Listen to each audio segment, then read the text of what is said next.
Okay. Hello, everyone. I think I'm live. Yes, I am. Okay, I'm gonna give a little time for some people to join. This is scary. I'm gonna be honest. I've only done this once before, and it was with someone else, so it feels like the pressure's on. Right, well, let's start by showing, wow, the numbers are jumping. Hello from Indonesia, amazing. I'm in New York City right now. All right, so this is an exciting moment for me. I had seen, I've been working on this book for, actually this was, okay, I'm so nervous. I can't believe it. This is my book. So it's a pretty bizarre feeling to come home and open a box and realize that the thing that you've been working on for 3 years is in your hands. It's obviously very different to have a PDF. And, I had been messing with the order and of the essays and just editing and doing passes, final passes and edits. So to have the book, all these essays that I've been working on at various different points in the last 3.5 years, bound together in this book is just surreal. And I'm really excited to talk about the book a little bit. So the idea was to show you guys the galley and, have that moment of like, oh my God, it is a trip to see your book in person. But I just felt like, I don't know, just that it was a little cheesy for me to open the box and that it wouldn't be doing any service to the book and the content. Also, just this is a totally different side of myself than I've ever shown the world. And I felt like talking to you directly was better than pretending, or not pretending, but just having that moment of like, oh my God, the book's here, I'm so proud, whatever. So a bunch of you sent questions yesterday, which is really cool. They were actually really great questions, and I had to think about a lot of them. I wrote them down. But I thought I would just talk a little bit first about what the book is about, and even just the format of the book, because I don't think everyone knows. So it's a book of essays. Let's see how many there are. This is the title page. If you get a signed copy, this is the page I've been signing so many of. Every night I watch TV after Sly goes to bed and just sign away. And this was published by Metropolitan Books. It's dedicated to Sly, who's 6 months old and got his 6 months shots this morning, and Mom got her flu shot with him, so solidarity. Here is a list of all the essays. There's an introduction. They are not in order of my life. One of the questions people asked me was, why not memoir? Why essays? I've always loved reading essays. I like books and I like novels and I like memoirs, but there's something it's almost like listening to an album. Like each song has a different tone, and that's why the order of the essays was so crucial to me and important, was to be able to hit all these different kind of moments and focus on one idea rather than try to, talk about every single thing in a different, they're not chapters. To me, they're very much like their own pieces. So they're not in chronological order, but I would say that the beginning does sort of have more stuff from my earlier life, like childhood and high school, and even just like when I was 19 and starting to model. I'd left college and was living in New York and LA and trying to just make a living as a model. So let's see. I'm looking at some of the questions, but I think that I should just talk about kind of why I wrote this book. I started writing these essays without any intention to publish them really, or to write a book.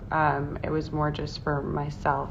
There were a lot of things that I was working out personally, but also just politically, and kind of questioning my beliefs and, you know, the way that I saw the world. And I would get an idea and I'd start writing in the notes of my iPhone, and then eventually I would write so much that I had to transfer it to Google Doc, and then I would go in through there and edit. I can't remember which essay I actually wrote first, but it was not, it really was a kind of natural process for me. Also, like I said, I just love essays, and I read a lot of them, so it was fun to sort of think about different formats of essays that I'd enjoyed. And it deals a lot with, I don't know how many people know how outspoken I've been about my beliefs around sexuality and women's empowerment, an overused word, I think, these days, but one that people have a lot of opinions about, and certainly is dealt with in this book. But I was very, throughout my kind of early 20s, felt like everybody back off. A woman commodifying her body and being sexual can be powerful and great for her.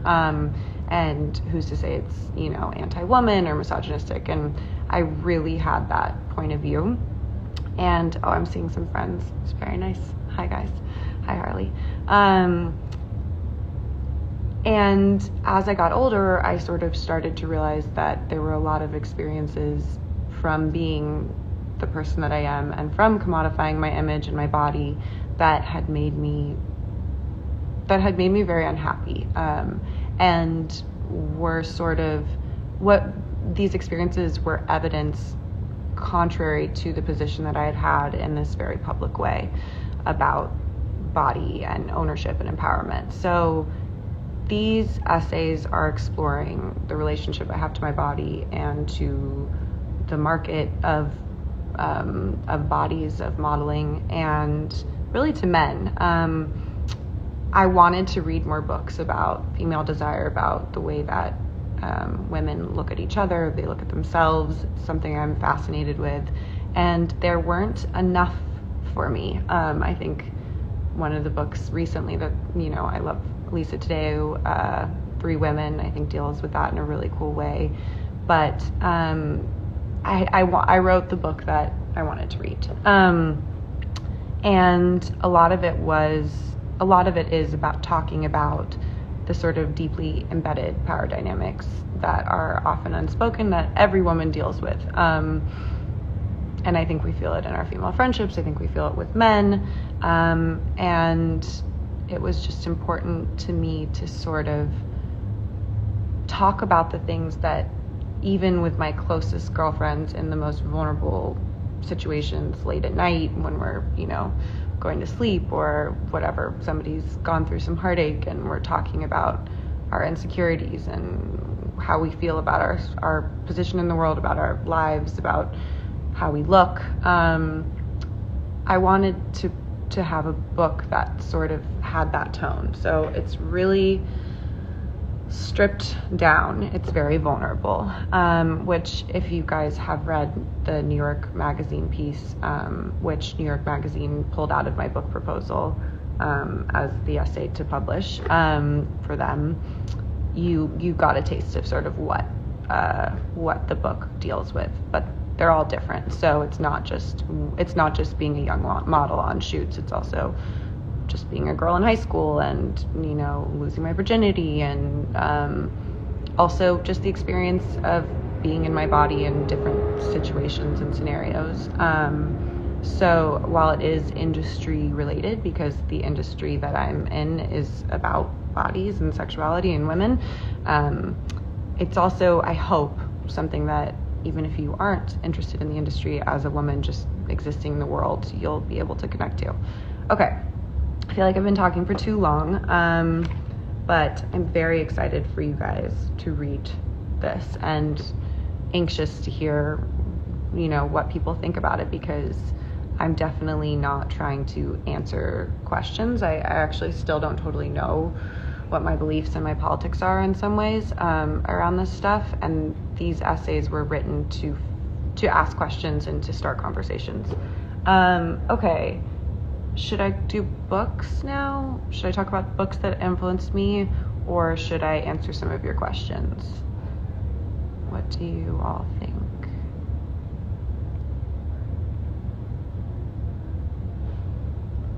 I'm waiting for votes. Should I do books or questions?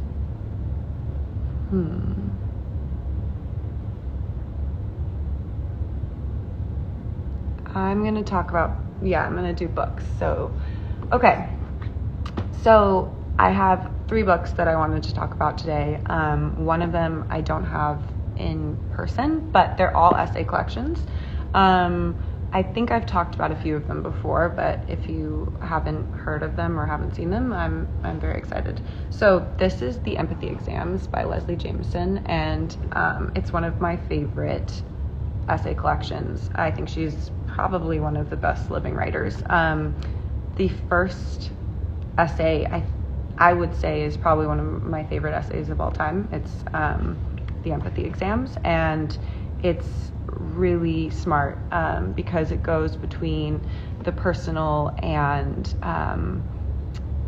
she's basically she does this exercise where she's an actress for like medical students to test how empathetic they are and how careful they are with patients. And it's sort of taking the ability to empathize and what kind of empathy should we expect from other people? What do we, it's really a genius essay. If you read one essay just from coming out of this, I would say that would be the one. So this is definitely top of the list.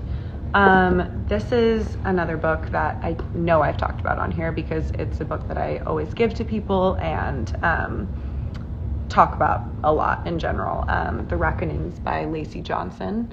So she wrote a memoir that's excellent, but this is sort of a I would say it follows what was in the memoir, and she makes that very clear. You don't have to read the first book to read this book of essays, but she's talking about what justice looks like, which I think is a really interesting conversation. Like, especially we live in a cancel culture sort of world.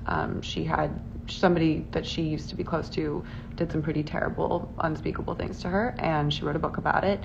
And after all these people were saying to her, like, what do you think justice looks like? And this is about processing that. And it's not just about that experience. It's also, she talks about climate change and she jumps all over, but she's just very smart at weaving a lot of different ideas together.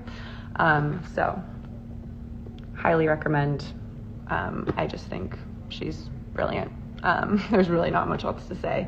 I don't think enough people have read this book. I think more people have probably read The Empathy Exams, and I love this.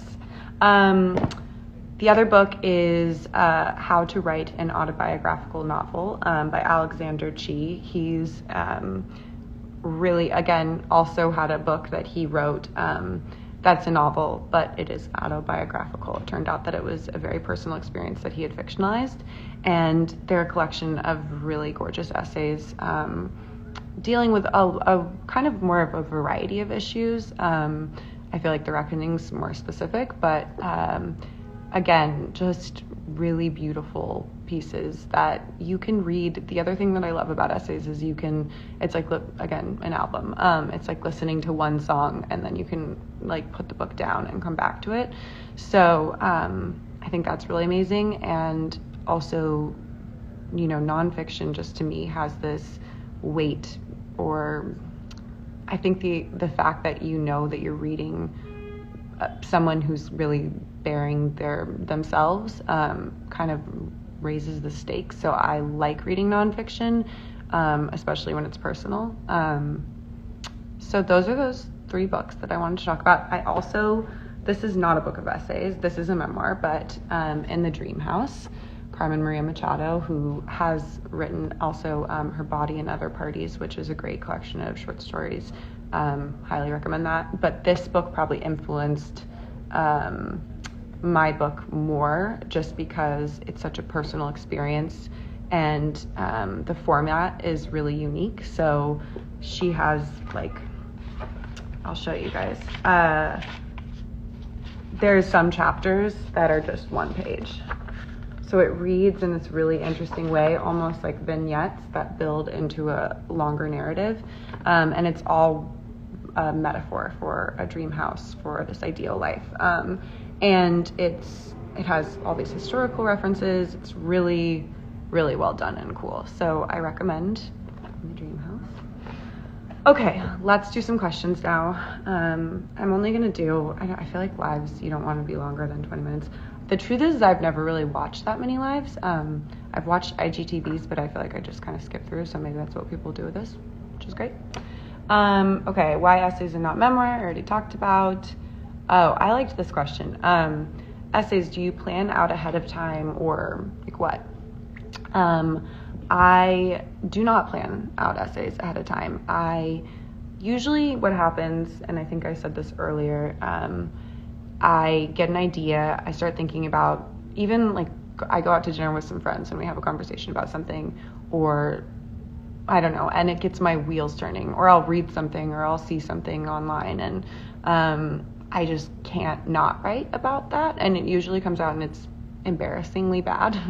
And it'll be in my notes, and it's basically no one else could read it. And then if I keep going back to it and keep thinking about it for the next couple days, then I'll sort of keep going.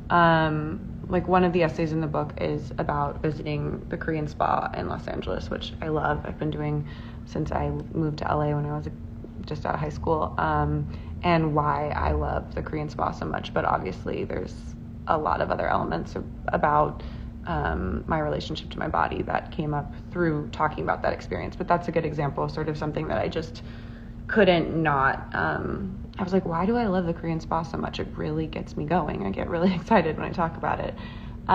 Did you have a deadline? How long were you working on this book? So I did have a deadline. It was right after I gave birth, which was extremely stressful, and it was a trip because I did have mom brain and was trying to finish, kind of the most important thing I'd ever worked on, while also breastfeeding a newborn and not getting a whole lot of sleep.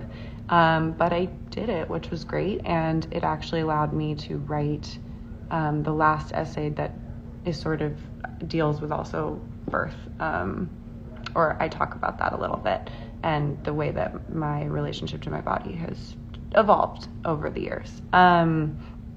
So how long was I working on it? Three and a half years. How did you make time to write? So the unfortunate thing about writing is that you can have a day where you're writing, where you're supposed to be writing all day, and just nothing happens. And that was really the hard part about having a deadline, was I realized, like, oh my God, the few days that I did have to say, okay, I'm not doing anything else, I'm just writing, sometimes I would sit down and write a paragraph and would hate it, and it was awful, and yeah. So that was really scary. How did I make time to write? Was just, sometimes it meant staying up really late, sometimes it meant waking up early, it meant having just blocks of time where I couldn't be disappointed in myself for not getting enough done. But I did it, so that feels nice. Essay that was hardest to write. So the essay that was in New York Magazine was definitely one of the hardest to write. I actually wrote it as an exercise, sort of for the one of the sort of most personal narrative about my experience with image and with the photographer. I wrote for myself. I was on a plane, like a 12-hour flight, and I couldn't sleep, and I just started writing about it. And at one point I thought, like, okay, this is just bad writing, and I'll probably never share this with anyone, because I just needed to get this out so I could process this experience. And then it fit into the idea around ownership and image and, all of that. And I was like, actually, maybe it's not half bad. That one was really difficult Honestly, there's one about my first boyfriend that was really difficult. I actually still don't really like to read it. I think that though I don't want to give too much away, but some of the essays I sort of had to talk about things that I wanted to forget or wanted to not write about or even be known for talking about, but it was crucial to sort of the overall thesis of the book and what I was hoping to accomplish with the book that I included them. So yeah. Difficult part of the writing the book, I think I told you guys what was so difficult. What inspired you to write this book? Again, I think just not having enough conversations or really honest books in the world that were from a female perspective, that were talking about unspoken power dynamics, about sort of the way that women relate to each other, and making it really personal and not just fictionalized. That was important to me. And I think also just being a person in the world that had been outspoken in one way, and then my politics and my beliefs evolving and wanting to, you know, express the nuance in the way that my beliefs had changed and evolved. Yeah. So I'm gonna sign off now, but thank you all for watching. I don't know if I can put a link in here. I'm going to try, but you can pre-order. Good luck.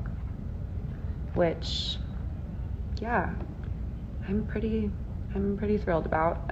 It's really strange to be putting it out into the world, but I'm looking forward to you all reading it, and maybe I'll do more lives. I don't know. We'll find out. All right. Thanks, guys.